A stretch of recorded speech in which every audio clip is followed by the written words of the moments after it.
अग्रणी बेटा तैयार हो गई। एक आध घंटे में बस बारात दरवाजे पर पहुंचती ही होगी। किशनलाल जी ने अपनी भांजी अग्रणी से कहा। जी मामा जी, बस चूड़ियां पहननी बाकी रह गई है। मामा जी सारे सामान के साथ रखना भूल गई थी, इसलिए दूसरे कमरे से लानी गई है। अग्रणी ने उत्तर दिया। बेटा तुम बुरा न मानो तो एक बात कहनी थी तुमसे। किशनलाल जी कुछ संकुचाते हुए से बोले। औरत को देखकर अग्रणी ने आश्चर्य से पूछा, मामा जी ये कौन है?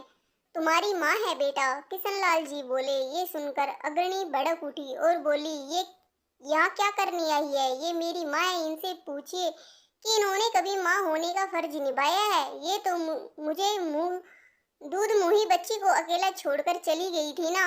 आपने और मामी ने मुझे पाल पोस कर बड़ा किया है। आप और मामी ही मेरे माँ बाप हैं। ऐसी औरत मेरी माँ कभी नहीं हो सकती जो अपनी अय्यासी के लिए अपनी छोटी सी बेटी को छोड़कर चली जाए। ऐसा मत कह बेटा, एक बार मेरी भी बात सुन ले। उस औरत ने कहा, मुझे कुछ नहीं सुनना, तुम यहाँ से इसी वक्त चली जाओ। अग्रणी बोली। फिर उस औरत ने अग्रणी से कहा कि सच कहा, मेरा यहाँ से जाना ही ठीक है। और वो उसी समय वहां से रोते हुए चली गई। ये देखकर किशनलाल जी चुप ना रह सके और अग्रणी से बोले, ऐसा ना कह बेटा, इतना कठोर मत बन। आखिर वो तुम्हारी माँ है, एक बार उसकी बात तो सुन ले। किशनलाल जी बोले, मामा जी आप इनकी सारी सच्चाई जानते हुए भी ऐसी बात कर रहे हैं।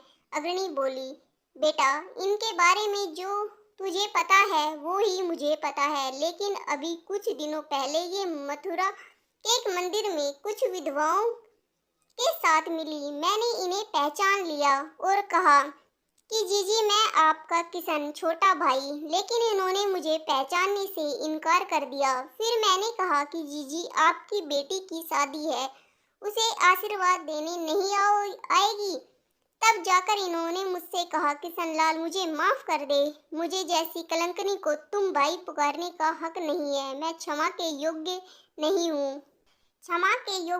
हूँ, लेकिन जो मैंने किया वो मेरी मजबूरी थी। मैं असहाय और अकेली थी। मैं तुम्हारी जिंदगी में वापस नहीं आना चाहती। मुझसे दूर रहो। नहीं जीजी, आपको उसे आशीर्वाद देने आना ही होगा। मैंने कहा, नहीं किशन, मैं अपवित्र हो चुकी हूँ, समाज ने मुझे अस्वीकार कर दिया है, मैं कैसे उसे आशीर्वाद देने आ सकती हूँ? जीजी बोली। तब जीजी से मैंने कहा, जीजी मुझे मालूम है कि समाज ने तुम्हें चरित्रहीन, कलमुही और कलंकनी और न जाने क्या क्या कहकर पुकारा है। मुझे पता है मेरी शीतल जीजी कभी भी ऐसी नहीं हो सकती। आज मुझे तुम्हारे बारे में सब सुनना है। तब मैं छोटा था तो तुम्हारे लिए कुछ न कर सका, लेकिन अब मैं तुम्हारा खोया हुआ सम्मान वापस दिलाकर रहूंगा। तुमने आज तक जितनी भी राखियां मेरी कलाई में बांधी है, मुझे उन राखियों की सौगंध है। तब जाके वो मुझे वृद्धाश्रम लेकर गई। जहाँ वो रहती थी वहाँ वो छोटे मोटे काम कर दिया करती थी, जिनसे उन्हें वहाँ 2 समय का खाना और रहने के लिए छत नसीब थी। वहाँ जाकर जब मैंने उसकी कहानी सुनी तो मेरे पैरों तले जमीन खिसक गई। मामा जी, क्या वो सब झूठ है जो हम लोगों ने माँ के बारे में सुन रखा है? अग्रणी ने पूछा। हाँ बेटा, वो सारी बातें पूरी तरह से सही नहीं है। किशनलाल जी बोले। तो क्या आप मुझे माँ के बारे में पूरी सच्चाई बताएंगे? अग्रणी बोली। हाँ, मैं सच सुनना चाहती हूँ। किशनलाल जी बोले। हाँ मामा जी, मैं उनके बारे में सब सच जानना चाहती हूँ। अग्रणी बोली।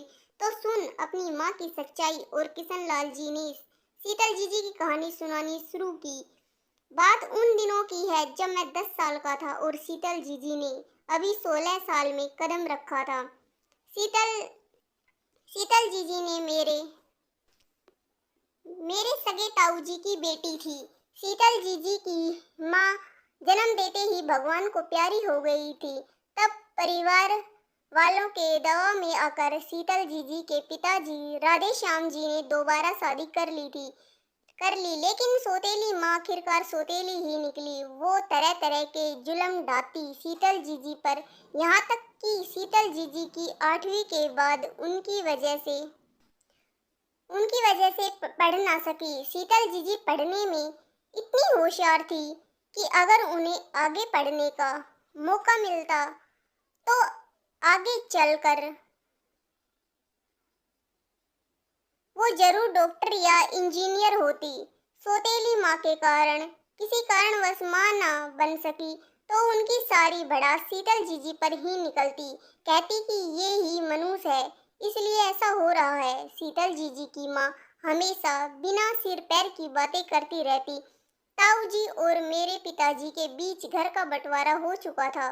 दादाजी परदादाओं की पुरानी हवेली थी, इसलिए जगह की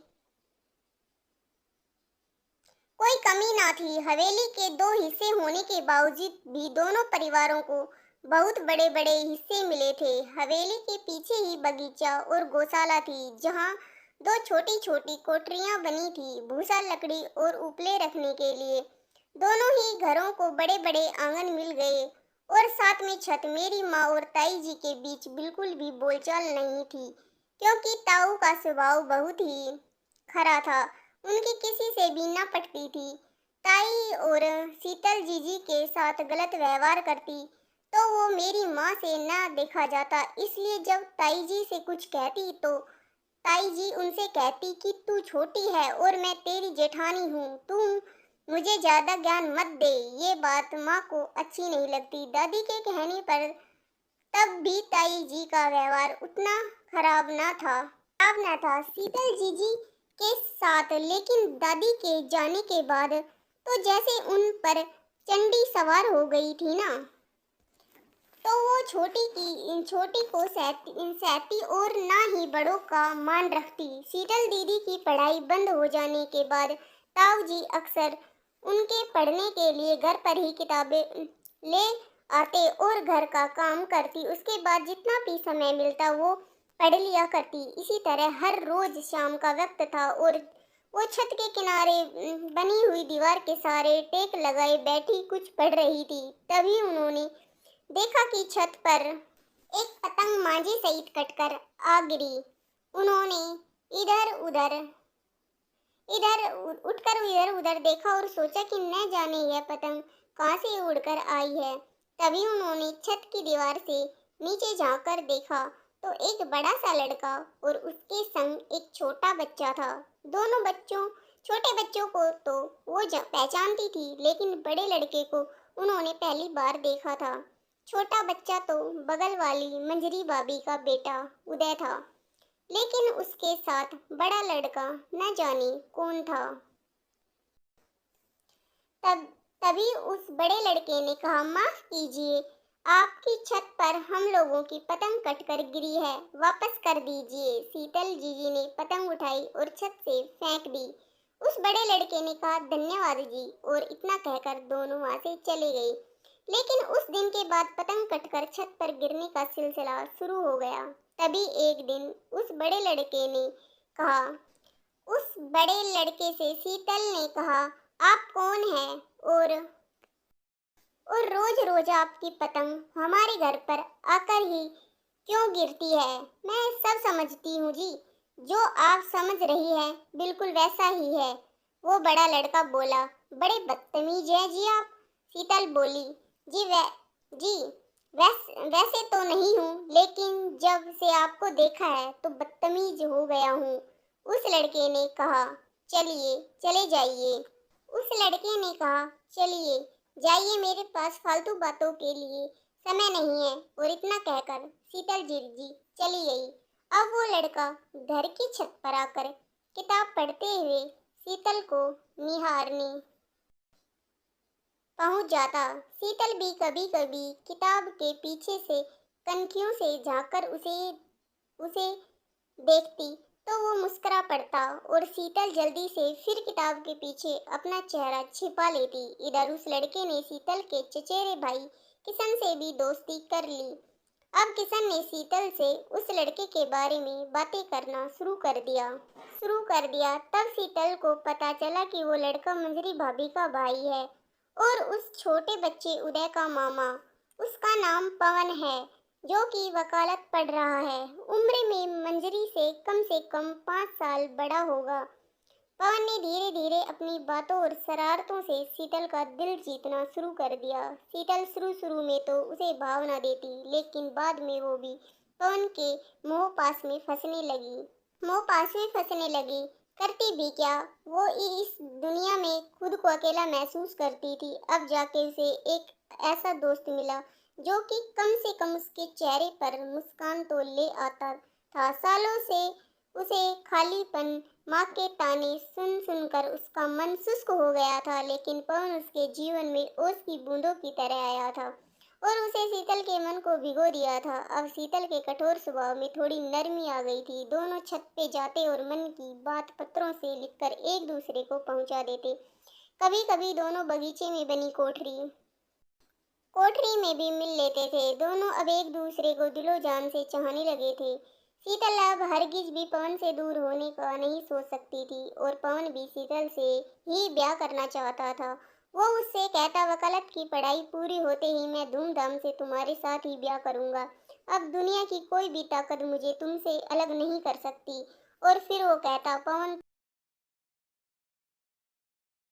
पवन तो शीतल हो तभी अच्छी लगती है, गरम पवन तो किसी को भी अच्छी नहीं लगती। हमारी जोड़ी तो ऊपर वाले ने बनाई है। शीतल पवन, मैं तुम्हारे बिन और तुम मेरे बिन अधूरी हो। और ऐसी बातें सुनकर शीतल शर्म से पवन के सीने में अपना मुंह छुपा लेती। दोनों का प्यार ऐसे ही परवान चढ़ रहा था।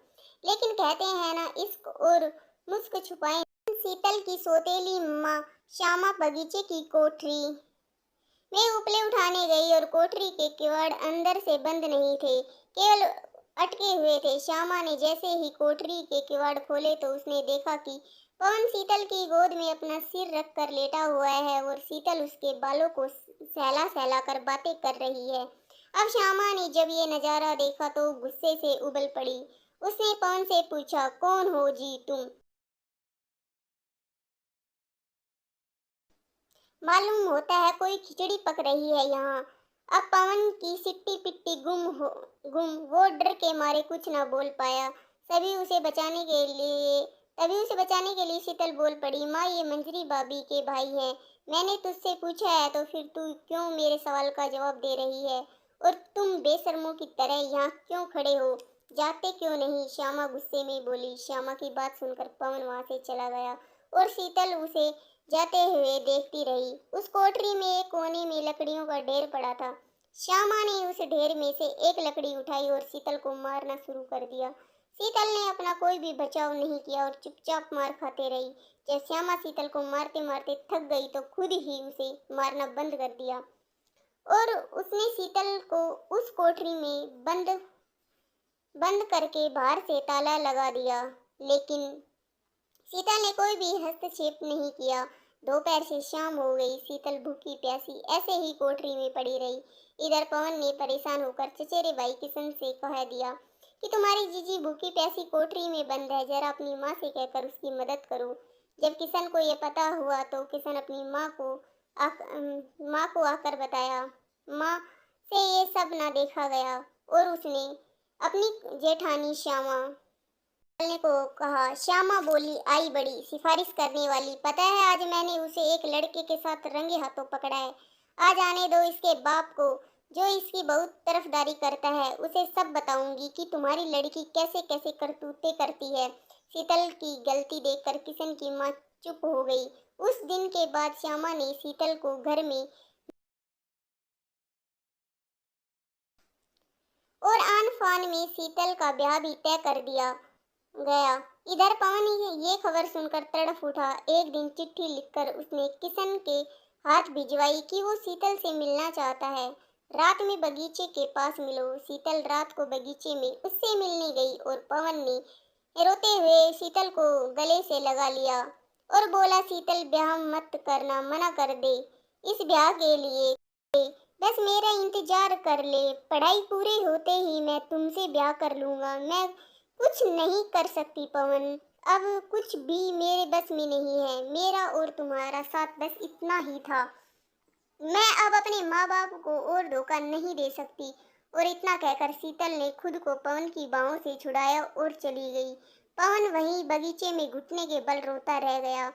कुछ दिनों में शीतल का ब्याह हो गया और उसकी विदाई में पवन ने बहुत आंसू बहाए। जब शीतल दोबारा ससुराल से अपने मायके लौटी तो उसको पता चला कि उसकी शादी के 2 दिन बाद ही पवन ने अपने गांव जाकर नहर में कूदकर आत्महत्या कर ली थी। ये सुनकर शीतल बहुत रोई और मन ही मन उसने पवन से माफी मांगी। अब शीतल दोबारा ससुराल पहुंची। उसका ससुराल में अब मन लगने लगा था, क्योंकि उसके पति दयाल का स्वभाव बहुत ही अच्छा था। वो काफी खुश मिजाज और मिलनसार था। वो शीतल का बहुत ख्याल रखता था, लेकिन दयाल के माँ बाप नहीं थे, तो उसे उसकी बड़ी बहन चंदा ने ही अपने घर आसरा दे रखा था। क्योंकि चंदा निसंतान थी, इसलिए वो दयाल को अपना बेटे जैसा और शीतल को बहू की तरह मानती थी। दयाल एक बस कंडक्टर था। आमदनी इतनी हो जाती थी कि वो शीतल को खुश रख सकता था। इसी तरह 3 साल बीत गए, लेकिन शीतल की गोद नहीं भरी। अब चंदा को ये लगने लगा कि कहीं शीतल भी उसकी तरह निसंतान न रह जाए। लेकिन कुछ दिनों के बाद भगवान ने शीतल की सुन ली। खबर मिली कि वो माँ बनने वाली है। इस बात को 3 महीने ही बीते थे कि एक दिन दयाल की बस का एक्सीडेंट हो गया। काफी मुसाफिर हताहत हुए, कुछ ही की मौत भी हो गई और मरने वाले लोगों में बस के ड्राइवर और कंडक्टर भी शामिल थे। इस खबर से शीतल बिल्कुल हिल गई। उसे लगने लगा था कि शायद वो दुख झेलने के लिए पैदा हुई है। इसी इसी पति इसी तरह पति की मौत का दुख झेलते हुए शीतल ने कुछ महीनों बाद एक लड़की को जन्म दिया। प्यार से उसका नाम अग्रणी रखा, लेकिन अब भी शीतल के दुखों का सिलसिला थमा नहीं था। उसे ये तो पता था कि उसका नंदोई बिहारी अच्छे चरित्र का आदमी नहीं है, लेकिन उसे ये नहीं पता था कि वो उस पर खराब नीयत रखता है। एक दिन दोपहर के समय शीतल घर में अकेली थी। वो अग्रणी को सुलाकर दोपहर का खाना बनाने जा रही थी। चंदा बाजार गई हुई थी। इतने में बिहारी घर आया और उसने देखा कि चंदा घर पर नहीं है। वो तो इसी मौके की तलाश में था। उसने शीतल को अकेली पाकर घर का दरवाजा बंद किया और पीछे से जाकर उसे दबोचने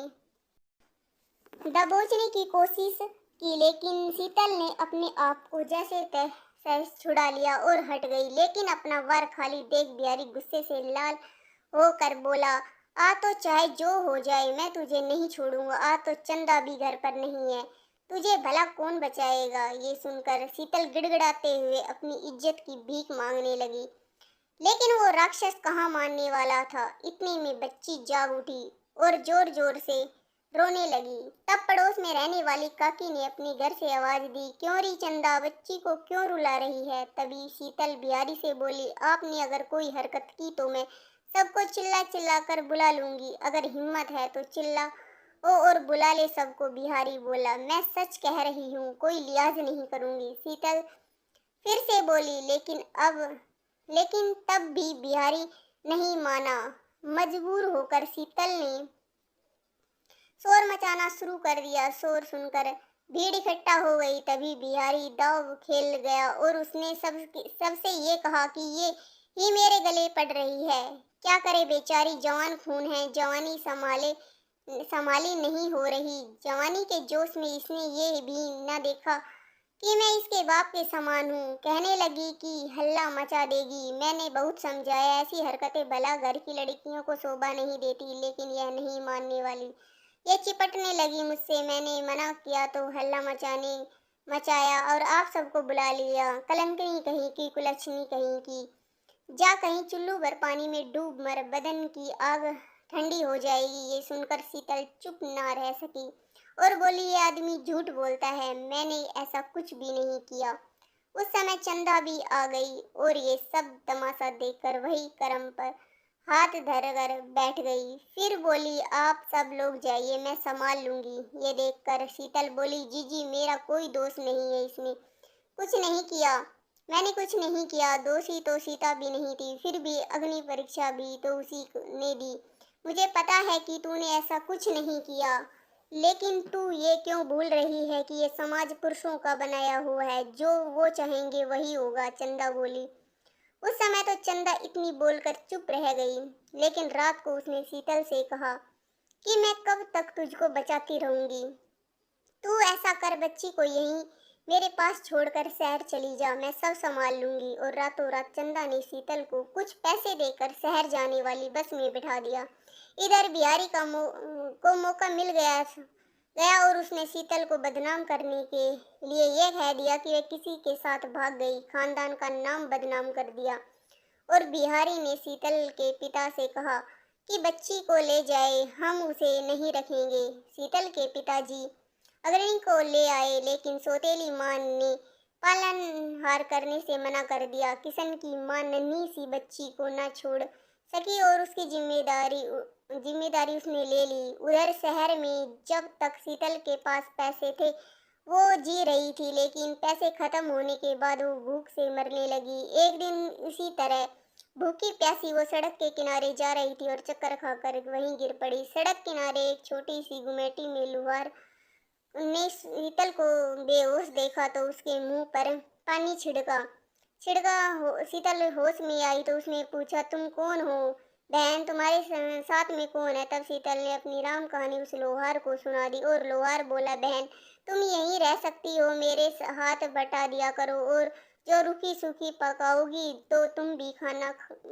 खाया करो और मुझे भी दे दिया करो। इसी तरह शीतल उस लोहार के संग उसकी बहन बनकर रहने लगी। लेकिन एक दिन गांव का कोई व्यक्ति शहर आया तो उसने शीतल को उस लोहार के संग देखा और उसने सारे गांव में यह कह दिया कि वो किसी लोहार के साथ मुंह काला करती फिरती है। बिहारी ने सही कहा था, वो उल्टी ही थी। इस तरह बिहारी सही साबित हो गया। शीतल बदचलन आवारा साबित हो गई और कुछ दिनों बाद वो लोहार के तपेदिक से मर गया और एक बार शीतल फिर अकेली हो गई, लेकिन इस बार वो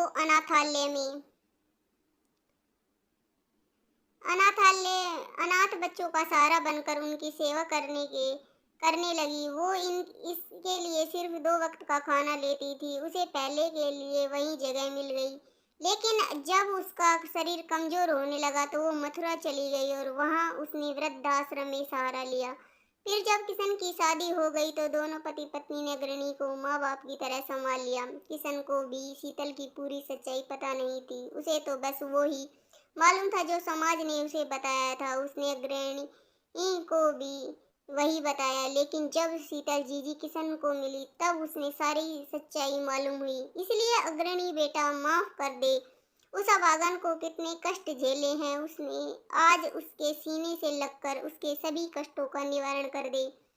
किशन लाल जी बोले। ये सुनकर अग्नि फूट फूट कर रोने लगी और किशन लाल जी से बोली, मामा जी मुझे माँ के पास ले चलिए।